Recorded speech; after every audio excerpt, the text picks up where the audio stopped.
अस्सलाम वालेकुम नाज़रीन मोहतरम, जैसा कि आप लोगों को मालूम है सऊदी एम्बेसी में बहरान का सिलसिला जारी है और चेयरमैन प्यूपा और प्यूपा ऑर्गेनाइजेशन इस सिलसिले में एफर्ट्स कर रहे हैं कि इस बहरान को किसी न किसी तरीके से हल किया जाए।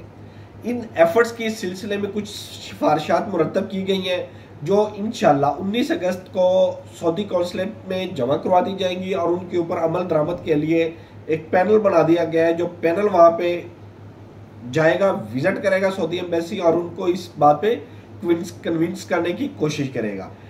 इन तमाम काविशों और एफर्ट्स के बाद उम्मीद की जा रही है कि आइंदा आने वाले हफ्ते में सऊदी एम्बेसी में बेहतरी आएगी, कोटा सिस्टम में बेहतरी आएगी।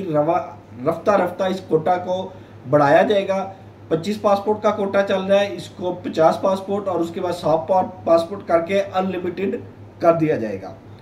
इन तमाम सिफारिशात में जो शामिल की गई है वो हम आपसे डिस्कस करते हैं। सबसे पहले इसमें सिफारिश जो पॉइंट रखा गया है वो ये है, आप न्यू स्टाफ हायर करें। सऊदी एम्बेसी को मुखातब करके कहा गया है न्यू स्टाफ हायर करें, इस प्रोसेस के वीज़ा स्टैंपिंग के अमल को तेज़ करें और तेज़ करने के लिए नए स्टाफ के जितने भी अखराजात होंगे वो प्यूपा ऑर्गेनाइजेशन अपनी जेब से पे करेगी।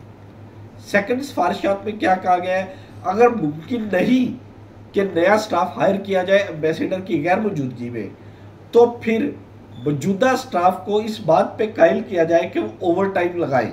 उनके ओवर टाइम की जितनी सैलरी बनेगी, जितने भी अखराजात होंगे वो प्यूपा ऑर्गेनाइजेशन पे करेगी ताकि लोगों के मसाइल हल हो सके।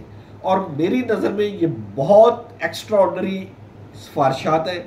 अगर सऊदी एम्बेसी ओवर टाइम भी लगाना शुरू कर दे और रोज़ाना की बुनियाद पे 50 पासपोर्ट जमा करने शुरू कर दे, तो ये 1 से 2 हफ्ते के अंदर अंदर तमाम का तमाम बहरान ख़त्म हो जाएगा, तमाम की तमाम परेशानियां दूर हो जाएंगी इंशाअल्लाह ताला। हमारी भी कोशिश यही है, हमारी भी एफर्ट यही है। प्यूपा प्लेटफॉर्म के ऊपर यही कोशिश की जा रही है कि हम भी इसमें अपना हिस्सा डालें। हम भी अपनी एफर्ट कर रहे हैं, कोशिश कर रहे हैं कि ये वीज़ा बहरान को ख़त्म किया जाए किसी ना किसी तरह, क्योंकि लाखों लोगों के मेडिकल एक्सपायर, हज़ारों लोगों के मेडिकल एक्सपायर हो रही है, लाखों का नुकसान हो रहा है। पाकिस्तान से कंपनीज भाग रही है, पाकिस्तान को मुख्तलिफ कंपनियों ने वीज़े देने सिर्फ इसलिए रोक दिए हैं कि इनके पास ऑलरेडी वीज़ा क्राइसिस चल रहा है। पूरी दुनिया में कहीं भी वीज़ा क्राइसिस की ऐसी सूरत नहीं पाई जा रही जो इस वक्त पाकिस्तान में हो रहा है।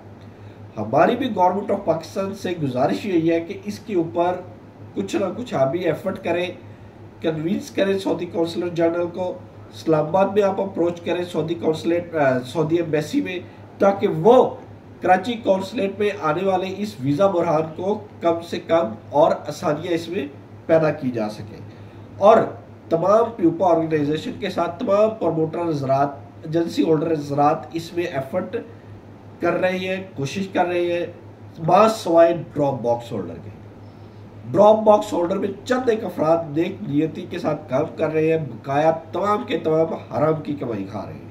इंशाल्लाह हम अपने नेक्स्ट वीडियो में बताएंगे कि ड्रॉप बॉक्स होल्डर की हराम ज़िंदगियों की दास्तान किस तरह पेश की जा रही है।